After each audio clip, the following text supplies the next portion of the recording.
Welcome, everybody. Today we have here with us Scott Blossom, who has had a clinical practice for almost 20 years as a general practitioner of Ayurveda and Chinese medicine. Thank you so much, Scott, for interviewing with us today. What's your favorite food, Scott? And tell us why. Tell us about your relationship with what is your favorite food and what is your relationship with that food? Well, I think right now in the wintertime, I always end up with kind of I'm having what would it be? It would be like a vegetable manse or a veggie manse with yams. Veggie manse? What's a manse? Like a romance. I'm in love with yams. Oh, a veggie manse, veggie romance. Okay. Yeah, for me, I'm Vata Pitta, and I find that for me, a yam. I have a twin, and my brother was over the other day, and I bake them, and I'll bake them, and then Yeah, sure, no problem. So my current favorite food is probably yams. Mm-hmm. And it goes to the last question because it's a great, actually, food that it facilitates lymphatic circulation. Mm-hmm. Pretty much all the roots do. The bitter ones are even better. So I would say that a close second, which isn't really a food, but it's something that I'm dearly in love with, is turmeric, of course. And so I, in the wintertime especially, love root vegetables because the kind of carbohydrate that they provide is so easy to digest. It's really malleable to lots of different flavor. You can use the spicing with it in lots of different ways. And so I love that about it. My kids love it. It's like a great side dish, to any meal, including breakfast. And so, that's kind of, I would say, and yams are sort of, they're feminine in the sense that they encourage ojas and they encourage kind of deep juice in the system and deep, healing and integration in the system. And again, that might be an overstatement to some people, but I believe it, and it makes me feel better and happier while I'm eating it. And I know being happy and joyful while I'm eating it is probably really the magic. Yeah, actually. So you're kind of leading into my next question is describe your experience of eating a yam, right? Like, because you've told us about the benefits of it, but it's the physical or sensual experience that gives people that ultimate relationship with it. You said that it makes you feel joyful. You've also said that it helps you feel maybe a juiciness or more integrated. Maybe you can just, talk just for a moment. What's it like to eat a yam?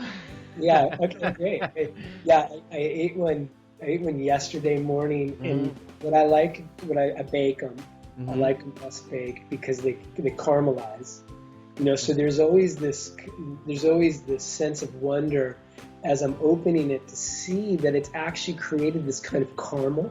It's like this brown, kind of slightly sweet, sticky juice that's with the potato. It's so amazing. Or the sweet potato. So just the smell of that caramel smell is the first thing that greets me, and I'm always just blown away that it can bake its own caramel. And then as I take a bite, I always notice a note of like a sour flavor in it too. There's like a sweet sour balance with the caramel.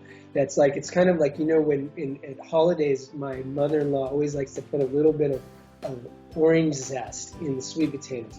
And so that citrusy kind of note always works well with it, but the yam in and of itself already has a little bit of a sour note. And so it has this very earthy, but to me, subtle and refreshing flavor because of the way that the sweet and the mildly sour kind of quality mix. And I think if you overdo it with the butter and a lot of other spices, you don't get that. So when you have them plain, and I'm not saying you have to have them plain, but if you have them plain, you may notice that little note of sour, which to me is always another just heavenly gift. Like this thing, it's as good as any fruit to me. In the same way that sour and sweet go together in fruit so beautifully. So many really delicious fruits have that balance. And then when it hits my stomach, it's just so nourishing and warm. I always feel like it's soft and soothing to my stomach, but it immediately starts to give me a sense of strength, a sense of a kind of grounded vitality. And then they're just they're just so easy to digest. You know, I just never have any problem digesting a yam. And they also seem to help other foods digest. I like it when I put them in with other combinations of food. They seem to be like a peacemaker in the belly when I'm having other foods, a more complex meal. So, you know, to speak to your website, it makes my belly joyful. That's really the thing. Great, very convincing and persuasive. I mean, yeah. Yes, I have not contemplated the wonders of yam as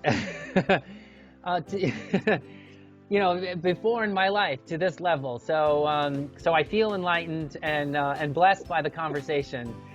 Thank you for asking me that. I've never been asked that, and that really was fun because I do. Even when I was in Chinese medical school, I got into this whole thing of what we called food mysticism, which is you actually make a relationship as if the food is another being, and there's like in this whole gratitude that I'm about to eat you. Thank you, thank you, thank you. You're so amazing. And I was living with my schoolmates, and we got really silly with it. So it's actually a very old thing for me to like get silly about how much I love food while I'm in the process of eating it. And now I do it more internally, and I haven't actually talked about it in a long time. Yeah, well, this isn't, this idea of food mysticism is not just for practitioners, folks. It's, when you cultivate that sort of mystical relationship with food, you become open to the relationship your body has with food. And so this is a technique.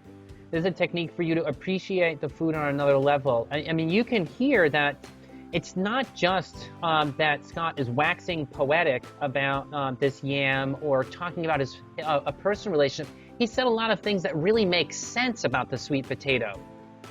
And where do we get that information from? We get it from experience, right? And so because Scott is open enough to the food, to having a bit of food mysticism, because he's open to the poetry of food, he has discovered the essence of the food.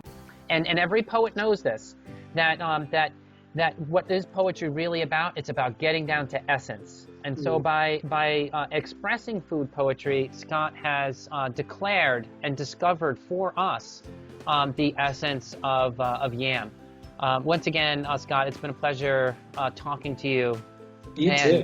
And great opportunity for all of our Joyful Belly listeners to hear from you as well. Make sure, everybody, that you check out Scott's website, drblossom.com. Check out his new program. And once again, Scott, just thank you very much. Yeah, thank you. It's such a pleasure talking to you too, John. All right, take care. And I hope we get to see one another in the flesh soon when you come to Asheville in just a few months.